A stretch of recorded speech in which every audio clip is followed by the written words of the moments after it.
Oggi insieme ad altri amministratori e componenti della commissione tecnica avete incontrato l'assessore alla sanità Luigi Arru per presentare alcune osservazioni sul progetto Ritornare a casa, osservazioni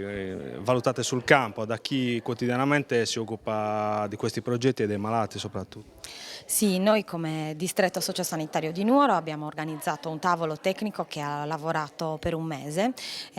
composto da assistenti sociali dei vari comuni e dell'ASL. Le assistenti sociali, insomma, di questo tavolo tecnico hanno redatto un documento evidenziando delle criticità, un documento propositivo che io e una delegazione di sindaci del distretto abbiamo portato oggi all'assessore, che ci ha accolto con molta cordialità e con molta apertura, e abbiamo fatto una riunione, un tavolo tecnico politico sia con i tecnici della regione e l'assessore che con i tecnici dei comuni e i politici. C'è stata molta apertura, noi abbiamo chiesto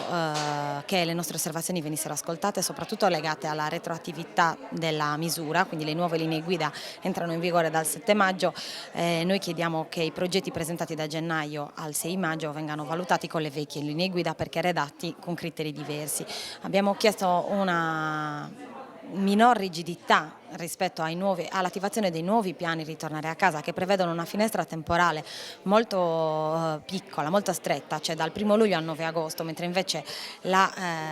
bellezza dei piani Ritornare a casa era proprio l'elasticità, e riconosciamo ai piani Ritornare a casa una grandezza e una eccellenza nazionale. Quindi